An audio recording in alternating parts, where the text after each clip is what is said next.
Bonjour tout le monde, ici Patrick Tousignan pour découvrir les distilleries du Québec, le podcast émission 96. On approche du 100 bientôt. Merci beaucoup à tout le monde qui écoutait chaque semaine. Vos commentaires, ça fait vraiment du bien.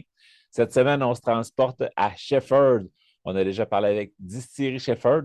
Puis la semaine passée, j'ai découvert une autre distillerie qui était là depuis déjà 2 ans, mais que j'ignorais l'existence. Fait que on va te présenter ça. Pendant que j'habitais en Europe, j'ai pu visiter plusieurs distilleries dans différents pays. J'ai goûté de merveilleux produits issus de savoir-faire ancestral. À mon retour au pays en 2006, on comptait sur les doigts d'une main les distilleries québécoises.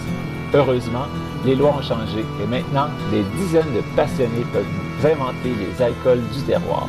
Je suis Patrick Tousignan et je vous invite avec moi à découvrir les distilleries du Québec. Donc aujourd'hui, je suis avec Jean-Philippe Robert. Ça va bien, Jean-Philippe? Oui, bonjour Patrick, ça va? Oui, ça va super bien, et toi? Yes, ben moi aussi, merci beaucoup. Donc, toi, à la base, tu es une cidrerie, c'est ça? Oui, c'est ça. On a parti une cidrerie. Ça fait quand même plusieurs années qu'on a planté des pommiers. On a ouvert là, la boutique là, commercialement là, il y a 2 ans seulement. Et ça, on remonte à la base, là. On va parler un peu. Moi, j'ai eu la chance d'aller te visiter, fait que pour une fois, j'en sais un petit peu plus avant les auditeurs, mais je vais quand même aller te tirer les verres du nez. Toi, tu n'as pas commencé il y a 2 ans dans les pommiers. Tu as commencé bien avant ça, du côté du vin en France. Parle-moi ça un petit peu. Oui, c'est ça. Moi, je viens plus du milieu de la santé. Moi, j'étais pharmacien là, à l'origine, puis passionné de vin, d'alcool spiritueux depuis à peu près toujours. Depuis que j'ai l'âge de boire. Puis ça m'a toujours travaillé. Puis à un moment donné, j'ai décidé d'aller faire le cours d'œnologue, le diplôme d'œnologue en France. Ça se donne dans cinq écoles en France. Donc, j'ai été choisi à Montpellier, donc qui était une très belle région là, dans le Languedoc, là, une région assez chaude et chaleureuse. Ça a été vraiment un bel apprentissage. Donc, c'est un cours là, qui se donne à l'université, c'est 2 ans, c'est un équivalent à peu près d'une maîtrise. Puis, par la suite, j'ai travaillé comme maître de chai dans des vignobles dans le Languedoc. Donc, suite à ça, après quelques années, là, à prendre de l'expérience, là, le but, c'était d'aller là-bas, vraiment d'apprendre, tu sais, parce qu'ici, il n'y a pas grand-chose qui se donne comme cours là, pour faire du vin. Donc, je voulais vraiment aller apprendre dans les grandes écoles qui sont réputées, puis je voulais revenir après ça ici pour partir quelque chose. Et en revenant, ben, je suis comme tombé en amour avec la pomme. Là. Je suis vraiment tombé dans les pommes. Je me suis mis à goûter des cidres de glace, des cidres mousseux qui se faisaient. Puis je me suis dit, waouh, c'est vraiment, tu sais, c'est le fruit du Québec. Tu sais, j'aime autant le vin, j'aime aussi le vin, mais la pomme avait quelque chose de vraiment local pour moi qui me rappelait mon enfance. Puis j'ai décidé de planter des pommiers là, il y a une quinzaine d'années. Puis on a planté des pommiers qui étaient intéressants pour le cidre. Moi, c'était vraiment ça mon but. C'était pas pour faire de l'autocueillette ou faire des tartes. Là. C'était vraiment du cidre. Fait que j'ai choisi des variétés qui sont peu nombreuses, là, qui sont adaptées pour le cidre, qui sont plus intéressantes. J'ai des pommes qui sont quand même bonnes à croquer. On a de la belle Mac, de la Liberté, des variétés comme ça, mais il y a des variétés comme la Rainette Rosette, la Geneva, là, qui sont vraiment plus adaptées pour le cidre parce qu'ils ont vraiment un côté tannique, qui a un côté astringent qui est vraiment intéressant. Puis, ben, de ça découle un peu aussi l'idée de faire des spiritueux à base de pommes. Là. Puis, entre quand tu plantes tes pommiers puis ta première bonne récolte, mettons, il se passe combien de temps d'habitude? C'est ça. Nous autres, on est vraiment parti de zéro. On a tout planté le verger là, à partir vraiment de pommiers nains de 1 an. Donc, ça a pris quand même un certain temps. On peut mettre là, un 4-5 ans avant d'avoir quelques pommes, puis un 7 ans là, avant d'avoir une production qui est intéressante. Là. Donc, j'étais pas pressé. J'avais toujours mon ancienne profession que je pratiquais. Puis, on s'était dit quand les pommiers vont vraiment produire, on va demander le permis, puis on va commencer à faire la production. Donc, c'est pour ça que ça a été un peu plus long, mais je l'ai fait à mon goût, je l'ai fait à mon rythme, puis on est content du résultat. Yes. Fait que là, tu as ta première récolte il y a, j'imagine, 2 ans et demi à peu près. Comment que ça se passe après pour décider tes recettes de cidre? Comment que tu t'enlignes? J'imagine que tu as déjà fait des petits tests avant. Ouais, en fait, tu vois, on a commencé à planter il y a 17 ans à peu près, là, les premiers pommiers. Donc, ça fait déjà presque une dizaine d'années là, qu'on a de la pomme pour s'amuser, se pratiquer. Donc, je faisais beaucoup de cidre de glace parce que ça se conserve bien. Puis je me disais, ben, on laisse vieillir là, nos cidres. Puis on faisait un petit peu de cidre mousseux aussi que je mettais sur lit. Puis tu sais, il y en a que j'ai laissé pendant 3 4 ans sur lit. Ça donne des choses assez extraordinaires, là. Fait que c'est le fun d'avoir du temps, tu sais, pour bien faire les choses, là. Fait que, mais vraiment, tu sais, commencer une production là, importante, commerciale, c'est il y a 2 3 ans là, qu'on a commencé vraiment à faire du volume, puis à commencer à réfléchir quel genre de produit qu'on veut faire, qu'est-ce que le marché veut, qu'est-ce qu'on est capable de vendre, c'est quoi les volumes. Fait que toute la logique là, commerciale a embarqué là, il y a à peu près 3 ans. OK. Fait que là, je vais te donner quelques instants pour vendre ta salade parce qu'il y en a plein qui ont goûté au cidre il y a justement 15 20 ans puis qui disent ah, c'est pas pour moi, ils ne sont jamais retournés. Comment que le cidre a évolué avec les années puis à quoi qu'on s'attend aujourd'hui si on goûte un cidre? Euh, ouais, c'est ça. Les gens me parlent des fois du site des années 70. Là. J'ai pas eu l'occasion, je dirais pas la chance, parce que ça a l'air que c'était pas une chance de goûter à ça. J'ai pas eu l'occasion de goûter à ces sites-là, mais c'est ça. J'ai parlé à des gens qui en ont fait dans ces années-là, puis qui me disaient, ben, on savait pas trop ce qu'on faisait. Il y avait pas personne de vraiment spécialisé là-dedans. Puis bon, l'important c'était de faire un alcool pas trop cher, puis qui était disponible pour en grosse quantité. Puis finalement, ça l'a tué un peu le marché du cidre au Québec parce que c'était pas très bon. Puis les gens sont restés un peu avec cette image-là de cidre un peu trop sulfuté ou un petit peu vinaigré ou je sais pas trop quoi. J'ai pas goûté, mais ça a l'air que c'était vraiment pas bon, ça donnait mal à la tête. Donc, il y a des pionniers qui sont arrivés par la suite. On parle de la cidrerie du Minot, on parle de Michel Jodoin, des gens comme ça qui ont cru au cidre puis ont décidé de faire de la qualité. Cidrerie du Minot, c'est un bon ami, c'est devenu un bon ami à moi, là, Monsieur Demoy, qui est œnologue français aussi, qui a vraiment là, augmenté considérablement la qualité des cidres. Euh, Au départ, les gens étaient plus portés vers des cidres un peu sucrés, je dirais même des fois très sucrés. Fait que c'est ça qui a été popularisé. Puis il y a des gens dans les années 90 qui ont goûté à ces cidres-là, de la cidrerie du Minot, de Jodoin, le Verger de la Colline, ces gros producteurs-là. Puis bon, c'était des cidres sucrés. Donc, ceux qui n'aiment pas le côté sucré, c'est sûr qu'ils ne sont pas tentés d'aller vers ces cidres-là.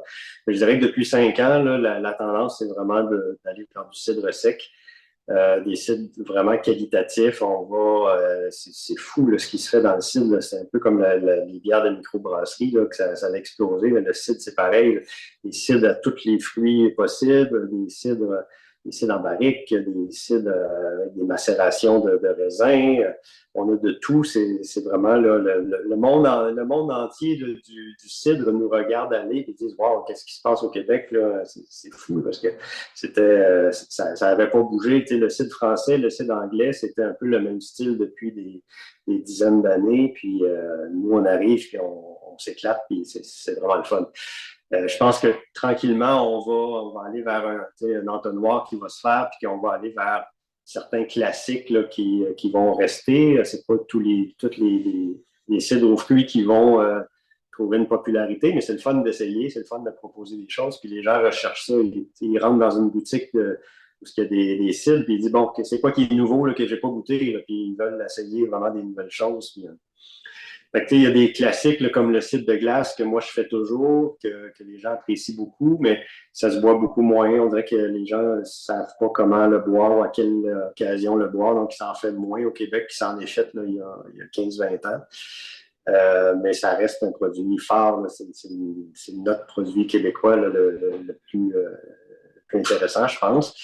On a vraiment un beau succès avec les cidres mousseux, les méthodes traditionnelles, ce qu'on appelle les méthodes champenoises, qui donnent vraiment des belles choses. C'est agréable. C'est un petit peu moins alcoolisé que va l'être un vin mousseux. Un vin mousseux, on va être 11, 12, 13%, alors que le cidre, on va être à 6-7% d'alcool. Donc, pour les gens qui veulent prendre un apéro, qui n'est pas trop alcoolisé, qui veulent se garder de la place pour le repas, mais le cidre est vraiment intéressant.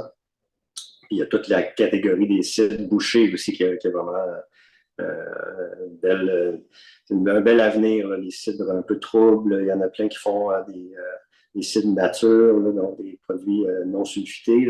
La pomme résiste quand même bien à l'oxydation, donc le sulfite est beaucoup moins présent dans les cidres que dans le vin. Donc, il y a un bel avenir pour le cidre au Québec et partout dans le monde, je pense. Tu donnes le goût de se ressaucer les lèvres. Justement, j'ai eu la chance de goûter une de tes méthodes champenoises quand je passais de voir. Là. Je suis reparti avec une bouteille, puis vraiment bel job, là. Des belles bulles fines, fines. Puis tu me contais aussi une anecdote d'une Française qui est passée de voir. Tu me l'as raconté? Oui, en fait, une jeune cliente française qui est venue goûter, puis elle se plongeait le nez dans le verre, puis elle disait, c'est vraiment de la pomme là, que tu as utilisée, tu n'as pas de raisin dans ça. Ben, je disais, non, c'est 100% pomme. Là. C'est vraiment la même technique qu'en Champagne, mais avec la pomme plutôt que le raisin. Puis là, elle me dit, ben, mes parents sont champenois. En fait, on est champenois. Mes parents ont une propriété viticole en Champagne. Puis c'est la première fois que je goûte un cidre qui goûte autant le Champagne. C'est vraiment, son terme français, c'est bluffant. Elle dit, je vais en apporter une bouteille à mes parents, puis je vais leur faire goûter à l'aveugle pour voir s'ils vont découvrir c'est un cidre. C'était vraiment une belle découverte pour elle, puis un beau compliment pour moi. C'est toujours intéressant de se faire comparer aux meilleurs. Tu sais, les champagnes, on ne se le cache pas, ça fait des centaines d'années là, qui s'en fait, puis ça fait pas des centaines d'années, mais ça fait quand même des générations là, que le champagne existe. Donc, moi, après 2 ans, ben, si je peux faire quelque chose qui ressemble un petit peu au champagne, c'est déjà un bel accomplissement, je trouve. Oui, puis c'est un classique dans certains champagnes, on a des arômes de pommes vertes, justement, des choses comme ça. Fait que le profil organoleptique va chercher un puis l'autre, c'est le fun. Là. Et Ouais. puis, ben là, le côté qui nous intéresse un petit peu plus, les auditeurs, parce qu'on est de découvrir les distilleries du Québec. Tu as commencé à distiller, on a parlé dès le début. Et puis, tu as sorti 2 produits. Un, que tu es le premier au Québec, peut-être même au monde. Puis après ça, on va parler de l'autre, mais commence avec le premier. Oui, en fait, c'est ça. Moi, j'avais toujours voulu créer une vodka. Puis en ayant un permis de distillation artisanale, ben, moi, je suis tenu d'utiliser que les produits de mes cultures, donc mes pommes seulement. Donc, j'ai décidé de faire une vodka à base de pommes. Puis je me suis mis à fouiller un petit peu sur Internet, voir qu'est-ce qui se faisait, tu sais, est-ce que c'est bon, est-ce que c'est intéressant, est-ce que ça vaut la peine. J'ai trouvé 2 producteurs, il me semble qu'il y en a un qui est en Ontario, puis l'autre dans le nord des États-Unis, le Vermont ou l'État de New York, je ne me souviens plus, qui faisait ça, puis qui décrivait ça comme avec une texture beaucoup plus douce, plus ronde, presque fruitée, presque sucrée. Donc, ça m'a tenté d'essayer ça. Puis quand j'ai présenté, en fait, j'ai présenté ça à la SAQ pour la fin d'analyse. Puis ils m'ont dit, ah tiens, t'es le premier au Québec à soumettre ce produit-là, une vodka à base de pommes. Donc, j'étais bien content de savoir qu'il y avait un petit côté pionnier dans cette aventure-là. Puis, comme toutes les vodkas pour la première fois en SEQ, qu'est-ce qui s'est passé? Ben, c'est sûr que moi, je me disais, tant qu'à faire une vodka à base de pommes, j'aurais aimé ça garder un petit côté pomme, là, vraiment très délicat. Ben, je voulais que ça soit une vodka, mais j'aurais aimé que le côté pomme puisse ressortir, puis vraiment avoir une unicité de ce côté-là. Puis, bon, c'est sûr qu'en présentant l'analyse, après 3 distillations, malgré tout, ça a été refusé. Ils m'ont dit c'est trop pomme, c'est trop eau de vie de pomme encore. Il faut redistiller, il faut filtrer sur charbon pour vraiment la rendre très, très pure. Donc, j'ai suivi les recommandations. Je suis pas déçu du résultat, même si j'aimais le petit côté pomme là, qui ressortait là, après la 3e distillation. Mais après la 4e, on a quelque chose de vraiment très, très pur que je trouve vraiment le fun. Puis là, il n'y en avait plus ou presque plus, mais tu étais en train d'en refaire un autre batch. Oui, c'est ça. On a été victime je ne sais pas si c'est le succès que les gens ont apprécié le goût ou le fait qu'il n'y en avait pas beaucoup ou le fait que c'était une nouveauté qu'il n'y en avait pas sur le marché ou tout ça ensemble. Mais ça a parti très, très vite. Nous, on vend les produits pour l'instant uniquement à la propriété ici. Donc, on n'est pas disponible en SAQ. Puis, avec ce permis-là, on ne peut pas vendre non plus directement dans les bars, restaurants. Donc, c'est vendu uniquement chez nous, mais on parle je sais pas, peut-être 1000 bouteilles qu'on va faire annuellement. Donc, c'est vraiment de la micro-production, là, de la nano-distillation. Je ne sais pas c'est quoi la limite entre le nano et la micro-distillation, mais on fait vraiment des petits volumes. Et on fait ça pour s'amuser. Tu sais, moi, c'est vraiment un hobby. Puis, si je peux faire quelque chose de bon que les gens vont apprécier, ben, tant mieux. Puis, ça me fait plaisir d'en faire. Puis, là, c'est ça. Je suis en train de refaire une deuxième batch.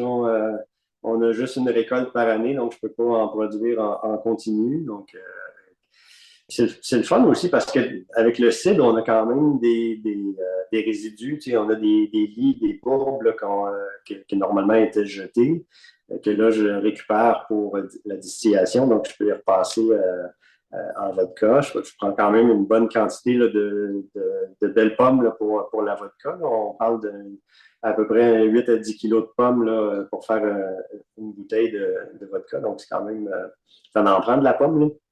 C'est ça aussi par rapport au verger, ben, il y avait des pommes qu'on laissait au sol pour faire parce qu'on ne voulait pas les utiliser pour le cidre parce qu'ils étaient un petit peu abîmés. Donc là, c'est des pommes parfaites là, pour la distillation. Donc, c'est vraiment le fun de ne pas avoir ces pertes-là. Là, on a vraiment l'impression d'avoir trouvé un moyen avec la distillation de valoriser un peu toute la matière première qu'on produit. Yes. Tu avais un produit qui goûtait quand même un petit peu la pomme, ça n'a pas passé. Là, quatrième distillation, filtrage au charbon, le goût de pomme est presque disparu, mais quand on sait que c'est de la pomme, là, on peut la retrouver quand même un peu. Avoir une belle texture, mais pour te rapprocher de ta matière première, tu fais un deuxième produit qui est une eau de vie de pomme. Oui, c'est ça. Là, notre produit, disons, pour l'instant, c'est celui qui est disponible. On ne sait pas pour combien de temps, mais il y en a un petit peu de celui-là. C'est une eau de vie, vraiment. Là, on s'est inspiré là, du Calvados français. Donc, on ne l'appelle pas Calvados, évidemment, parce que c'est une appellation, mais quand je dis le mot aux gens, là, ils comprennent qu'est-ce que c'est. Parce que souvent, eau de vie de pomme, vieille en fût, ils ne savent pas trop. On pourrait l'appeler un brandy de pomme aussi. Là, ça serait techniquement correct. Donc, c'est une eau de vie. Ça va être une technique de distillation qui est complètement différente. Pour la vodka, on va pousser au maximum. On va utiliser, nous, on a un alambic à colonne et à 4 plateaux. Donc, on va utiliser au maximum là, nos plateaux pour purifier. On va sortir l'alcool. Au début, ça va sortir à peu près à 90-92% d'alcool. Puis plus on va repasser, plus on va s'approcher du 94-95% d'alcool au final. Donc, on cherche vraiment à purifier. On va enlever beaucoup de tête et de queue de distillation. On va garder vraiment juste le cœur là, qui est le plus pur. Alors que dans l'eau de vie, ben là, ça va être une logique qui est complètement différente parce que là, on veut des arômes, on veut que ça goûte la pomme. On va aller chercher tout ce qui est bon là, dans notre cidre qu'on va distiller. Donc, on va faire une distillation qui est moins poussée. Donc, je vais sortir ça à peu près à 60% d'alcool. Puis, ça va aller directement après une distillation, ça va aller en barrique. On va laisser ça en barrique. C'est une barrique neuve. On choisit là, des barriques toujours de chêne français, de chauffe moyenne. Donc, on cherche à garder l'équilibre entre la pomme et le côté boisé, essayer de vraiment bien marier le tout, puis d'avoir quelque chose qui est très harmonieux. Ouais, puis en vieillissant dans le fût, ça l'adoucit. Puis le bois lui apporte un petit côté aussi comme caramel qui se marie très bien avec la pomme. Là. Ça fait pas croustade, là, mais ça fait gourmand. On a le goût d'y retourner. Oui, c'est ça, du côté fumé, caramélisé. On sent bien le côté le caramel au beurre. Là. Je dirais que par rapport à un Calvados français, qui eux vont utiliser des pommes là, très, très amères, très astringentes. Là. C'est des pommes qui sont immangeables. Là. C'est vraiment, là, c'est pas bon. Là.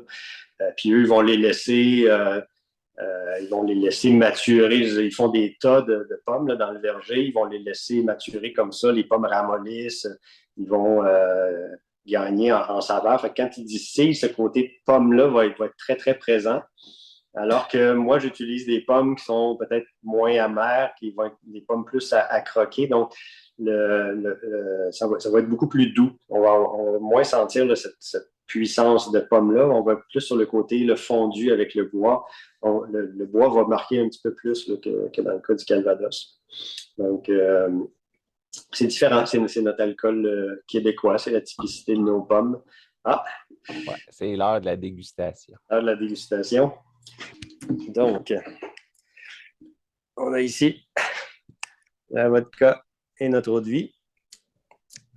Je vais m'en servir en verre aussi. Comme dans toutes les eaux de vie, ben, comme dans la plupart des eaux de vie, je devrais dire, la matière première est là, mais il y a tellement d'autres choses qui viennent avec, là. Oui, c'est ça. On a beaucoup d'épices, un côté, autant les épices douces que les épices plus punchées, là, comme le côté poivré. Là. Côté poivre blanc, un peu. Ton côté œnologue, il ressort un peu aussi. T'en as goûté des vins, t'en as cherché des subtilités dans plusieurs affaires. Fait que là, on s'amuse avec ça. Ben oui. C'est sûr que comme œnologue, on est formé en fait, pour goûter les produits en cours d'élaboration de façon à les améliorer, les peaufiner. Puis une fois que c'est mis en bouteille, donc on passe le relais à la sommellerie, au sommelier, aux commerçants et tout ça. Donc, tu sais, moi, mon expertise, c'est pas tellement, tu sais, de reconnaître, par exemple, des produits comme les concours de sommellerie. Là, je ne serais pas super bon dans ça. C'est pas vraiment pas ma force de reconnaître l'origine, le millésime et tout ça.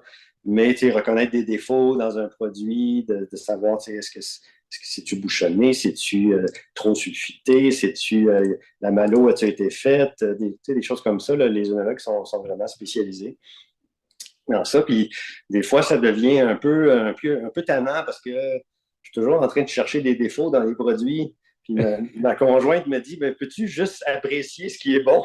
Pas toujours chercher à avoir une perfection. Puis, donc, c'est un peu une déviation, une déformation professionnelle de l'œnologue de toujours vouloir aller chercher une perfection. Donc, pour l'instant, j'apprécie les qualités.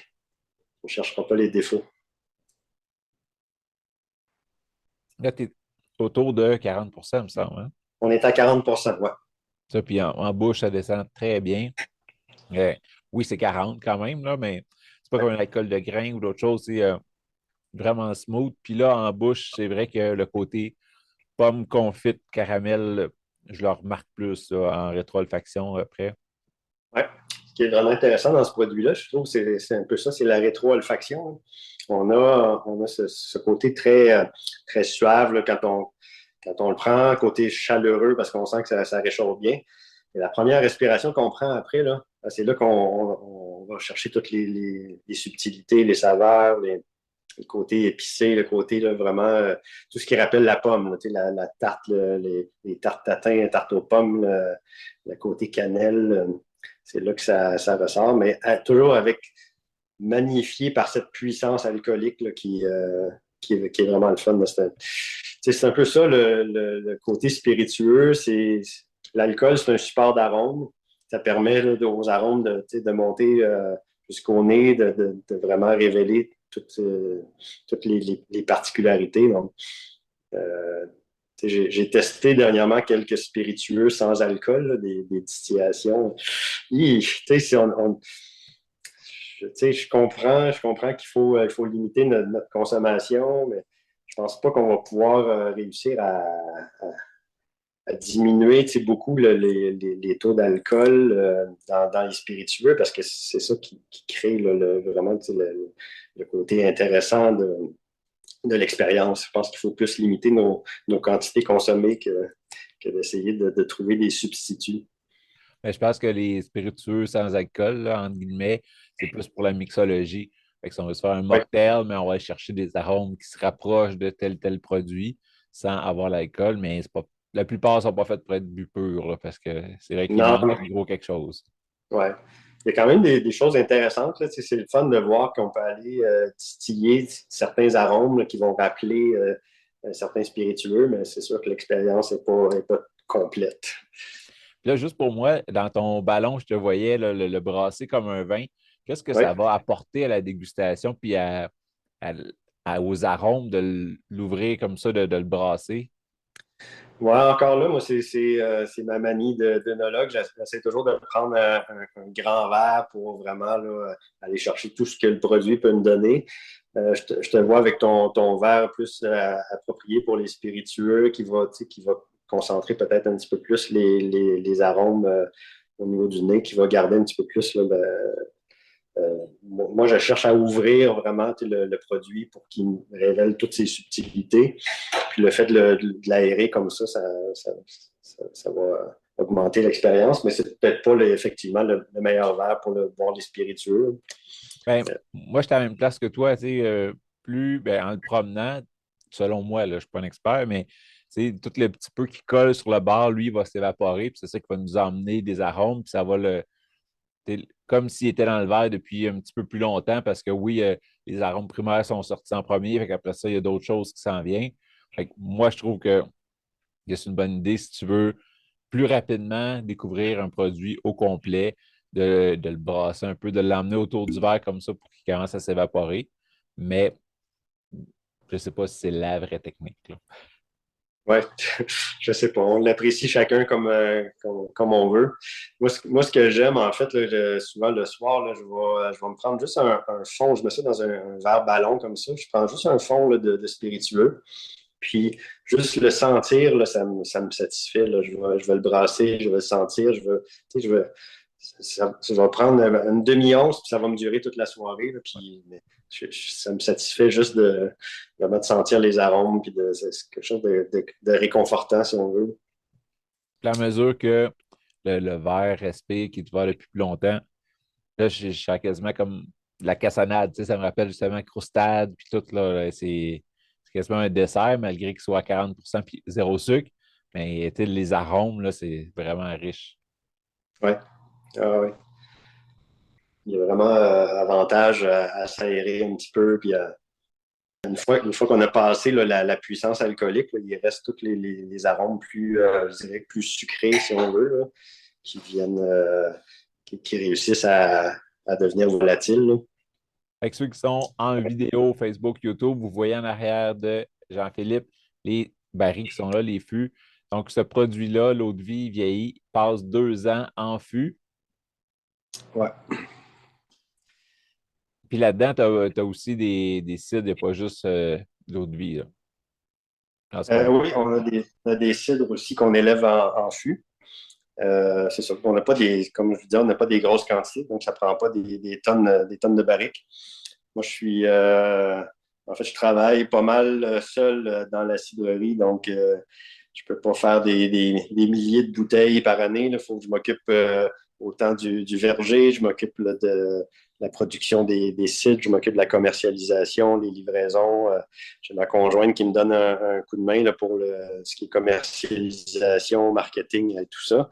Mais j'essaie de garder ça à échelle humaine là, pour pouvoir tout faire moi-même de façon agréable. Puis ben, on a toujours aussi une couple d'amis là, qui viennent nous aider pour la récolte, qui viennent nous aider pour les mises en bouteille, des choses comme ça, le pressage des pommes. Donc, on est chanceux d'avoir des gens un peu disponibles là, puis qui aiment ça, puis qui veulent passer un bon moment avec nous autres à faire des travaux comme ça.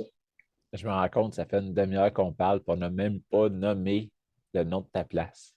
Ah ben, ça s'appelle la cidrerie autour de la pomme. Donc, autour de la pomme, c'est vraiment tout Ouais, ce qu'il peut produire avec sa pomme, là. ouais. Euh, on a parlé des cidres, les eaux de vie, sa vodka. Il est vraiment facile à trouver, là. Il est à, mettons, 4 minutes de l'autoroute. On peut sortir à Bromont. C'est assez facile de le trouver. Nous, on est membre du réseau Les Haltes Gourmandes. Donc, on a des petites pancartes, ils me sont vertes si je me souviens bien. Donc, si on suit, de toute façon, tout le monde a un GPS maintenant, là, il suffit de rentrer autour de la pomme, puis ça va vous amener directement chez nous. C'est chemin de Jollet à Shefford. On est à la limite de Bromont.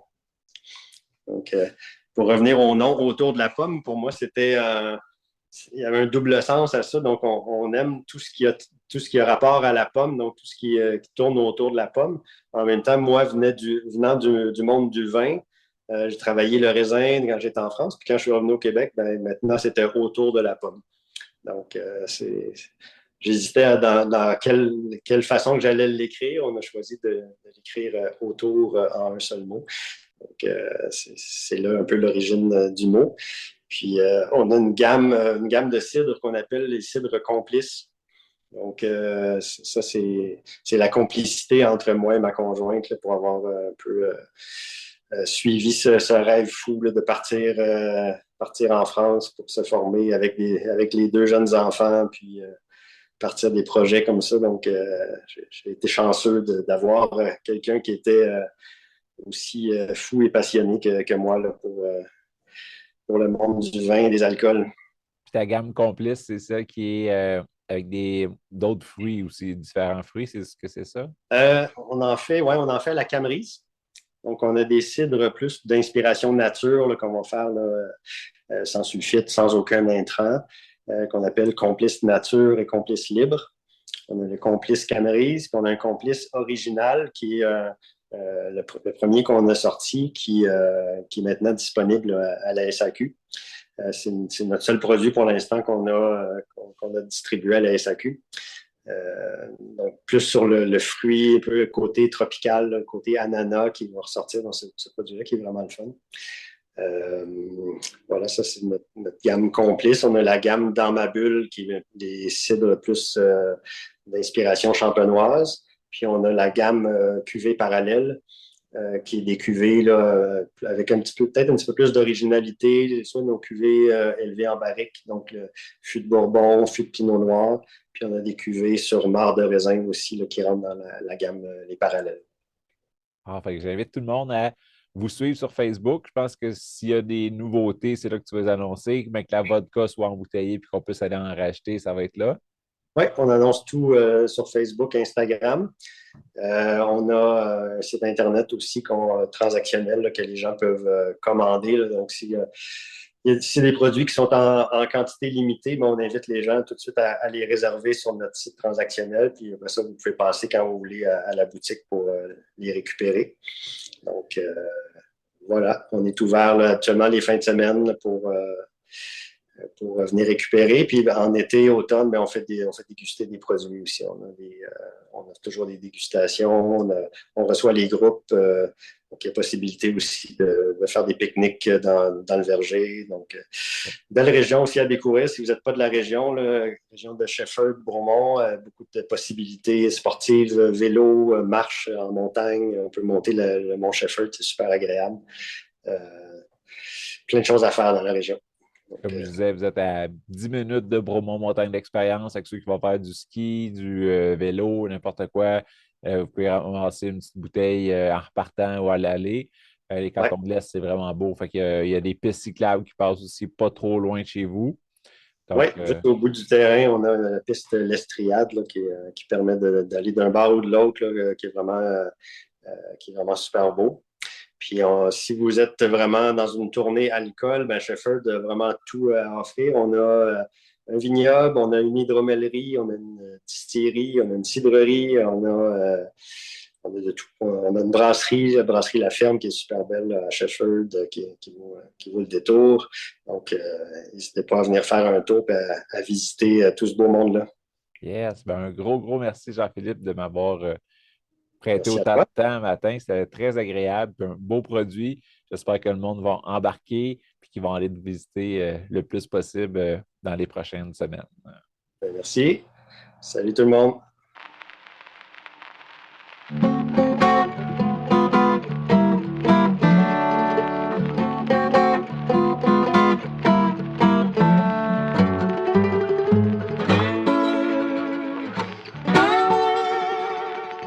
Laisse-moi te parler de mon partenaire, Novus Matrix, la nouvelle matrice pour réussir ensemble. C'est grâce à eux si je peux vivre mon rêve de partager toutes ces belles aventures parmi les distilleries du Québec. Clique sur le lien en bas. Toi aussi, tu mérites de vivre ton rêve.